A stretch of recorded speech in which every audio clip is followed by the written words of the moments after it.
नमस्कार, बहुत स्वागत है आपका। आप देख रहे हैं गणेशा धर्मा सन्मार्ग।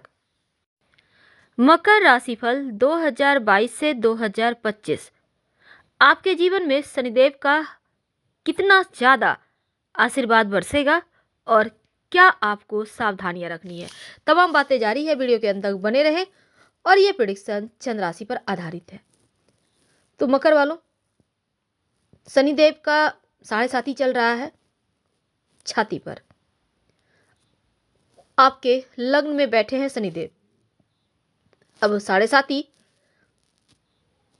का इस चरण को चरम पर चरण कहना ज़्यादा अच्छा रहेगा, क्योंकि ये एक ऐसा दौर है जब आपके जीवन में परेशानियां कुछ ज़्यादा ही होती है, लेकिन उसके बाद उजाले की ओर आप बढ़ते हैं। तो सबसे ज़्यादा मुश्किल दौर यही होता है, छाती पर चलना 7.5। लेकिन खुशखबरी ये है कि 29 अप्रैल 2022 यहाँ से आपकी जो 7.5 है छाती पर, वो अस्त चरण यानी उतरती हुई 7.5 अंतिम चरण जिसको कहते हैं, वो शुरू होगा। लेकिन अभी जो ये वक्त है, ये हालांकि लग्न में बैठे हैं और कुंभ राशि में वो 29 अप्रैल 2022 को जाएंगे, पर 12 जुलाई 2022 को एक बार फिर से आपके लग्न में आ जाएंगे। तो आपकी जो छाती पर 7.5 है ना, ये जनवरी 2023 तक रहेगी। तो क्या होगा, पहले हम ये जानते हैं कि जनवरी 2023 तक क्या होने वाला है, फिर जानेंगे 2025 तक की भविष्यवाणी। देखिए, 7.5 का ये जो चरण है, बहुत मुश्किल दौर है, जैसा कि हमने आपको बताया। अब इस समय चंद्र पर गोचर करता हुआ शनिदेव जो होते हैं, वो आपके स्वास्थ्य की समस्याओं को बढ़ाते हैं। जैसा कि अभी आपको परेशानी हल्की हल्की महसूस हो रही होगी। इस समय मान सम्मान पर थोड़ा सा, जैसे कलंक योग कहते हैं ना, बस ऐसा ही कुछ होता है। बेवजह आपके चरित्र पर दाग लगाए जाते हैं, बेवजह आपको परेशानियां मिलती है। रिश्तों में दूरियां आना, खासकर वैवाहिक जीवन में, या फिर सगे संबंधियों से बेवजह टेंशन, बेवजह दूरियां, समझ में नहीं आएगा कि छोटी सी बात इतनी बड़ी कैसे हो गई।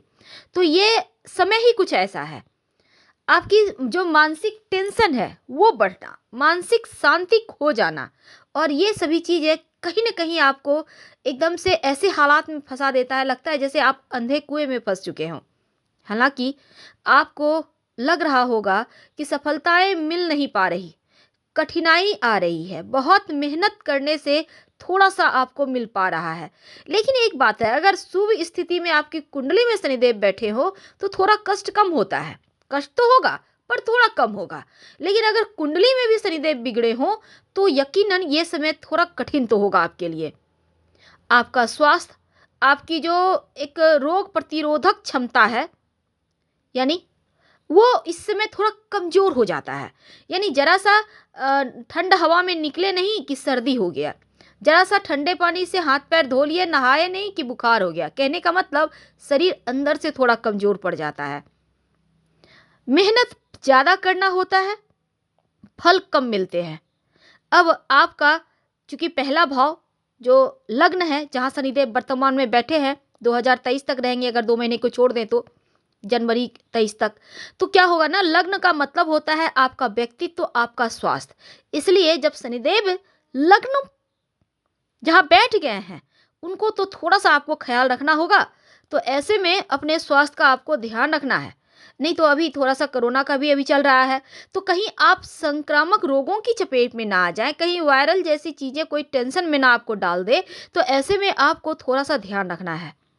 इसके साथ ही मानसिक टेंशन, जिसको हम कहते हैं अवसाद, बेवजह के डर, भय, या फिर उसको फोबिया कह सकते हैं।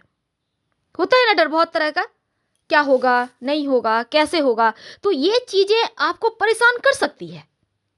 इसलिए आपको अभी जनवरी 2023 तक बहुत सोच समझकर कार्य को करना है, और निर्णय लेने की क्षमता में भी आपकी जो थोड़ी सी हाँ ना जैसी स्थिति है, आप कहीं ना कहीं अंतर्द्वंद में हैं, तो स्पष्टता का अभाव दिखता है। ऐसे में जो भी आपको मिल जाता है, उसी में संतुष्टि करना सीखें, क्योंकि अगर आप सही तरीके से चीज़ों को समझ पाते हैं तो कहीं ना कहीं आप इस कठिन समस्या से बाहर निकल आएंगे।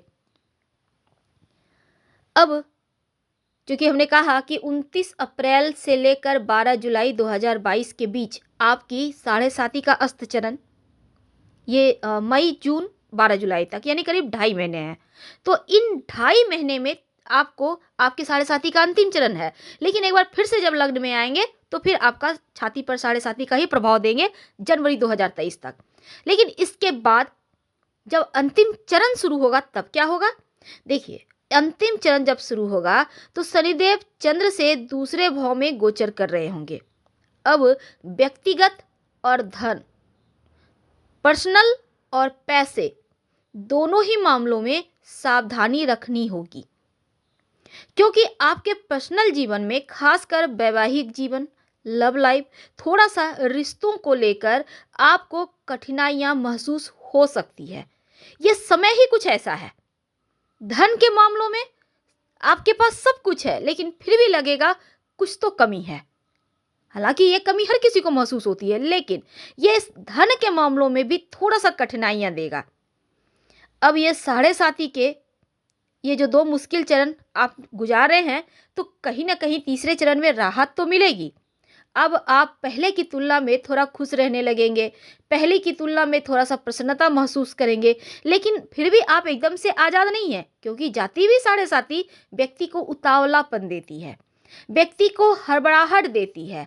कहीं ना कहीं आपको जैसे लगेगा सब कुछ तो आपके कंट्रोल में है, लेकिन एक बैग लगेगा सब कुछ निकल गया, तो गलत फहमी देती है, और ये गलत फहमी थोड़ा मुश्किल में डाल देगा। इसलिए साढ़े साथी के 2 मुश्किल चरणों के बाद भले ही आप राहत महसूस करें, लेकिन गलत फहमी के कारण धन की मुश्किलें परेशान करेगी, थोड़े खर्चे बढ़ेंगे। अगर आप सही समय पर इस पर लगाम नहीं लगाते हैं तो फिर आकस्मिक रूप से धन हानि हो सकता है, चोरी हो सकते हैं, तो लापरवाही बड़ा भारी नुकसान कराएगा। आपकी सोच कहीं नकारात्मक ना हो जाए, इसलिए आपको उत्साह के साथ परिस्थितियों का सामना तो करना है, लेकिन व्यक्तिगत और पारिवारिक तौर पर भी आपको ध्यान देने की आवश्यकता है, क्योंकि आप अगर पर्सनल लाइफ पर, घर परिवार पर ध्यान नहीं देते तो हो सकता है परेशानियां परेशान करें। अब देखिए, आपके अंदर जो उत्साह है वो उत्साह आपको हर मुश्किल से बाहर निकालेगा। खासकर जो विद्यार्थी हैं, थोड़ा सा भटकेगा मन। वैसे भी मकर वाले जो बच्चे होते हैं उन बच्चों पर माता पिता को थोड़ा एक्स्ट्रा ध्यान देना चाहिए, क्योंकि ये बच्चे बड़े ही सॉफ्ट होते हैं, कोमल होते हैं, तुरंत ही गलत संगति के शिकार हो जाते हैं, जल्दी भटकाव की तरफ आकर्षित होते हैं। इसलिए जिन भी माता पिता के बच्चे मकर के हों, मकर राशि के, उनको थोड़ा ध्यान भी रखना चाहिए लाइफ टाइम। लेकिन अब पढ़ाई लिखाई में भी कुछ ऐसा ही हो रहा है, ये समय आपको भटकाव दे रहा है। तो आप चाहते हैं कि अभी तक आपने जो भी मेहनत किया है वो कम से कम आपको मिलता रहे, तो आपको मेहनत तो फिर से करनी है, परिश्रम और करना है, ताकि चीज़ें आपके पक्ष से, हाथों से बाहर ना फिसले। अब ये जाती हुई साढ़े साथी, जैसा कि अभी हमने कहा कि आपको उतावलापन देता है, तो उतावलापन यानी हड़बड़ाहट। तो इस समय अगर आप जैसे कि धीरे धीरे जो भी आप कार्य करेंगे उसके फल आपको थोड़ा विलंब से पर प्राप्त होगा, जरूर अच्छे मिलेंगे, पर धीरे, थोड़ी लेट लगेगी। पर इस समय खतरा भी होता है, जैसे कि आप वाहन चला रहे हैं, खुद से ड्राइव कर रहे हैं, तो सावधानी रखें। संभव हो तो उतरती हुई साढ़े साती के समय नॉन वेज, अल्कोहल से दूरियां बना लें। अब मान लेते हैं बहुत सारे घरों में ये बस खाने के ही होते हैं, तो लोग खाते हैं, तो हम ऐसा नहीं कहेंगे आप छोड़ दें, लेकिन कोशिश करें कम खाने की, और शनिवार के दिन पूर्णतया सात्विक भोजन खाएं। तो आप चाहते हैं कि शनिदेव का जो बुरा प्रभाव है वो कम मिले, बुरा प्रभाव कम हो, तो आप मांस, मदिरा, अल्कोहल से दूर रहें। और अगर आप समझदारी से, धैर्य के साथ काम करेंगे तो चीज़ें आपके पक्ष में धीरे धीरे आ ही जाएगी। लेकिन अगर आपके घरेलू या धन की बात करें तो छोटी मोटी समस्याएं तो आती रहेंगी, पर अपने बुद्धिमानी से आप चीज़ों को बेहतर कर पाएंगे। क्या करें उपाय कि सब कुछ अच्छा हो जाए?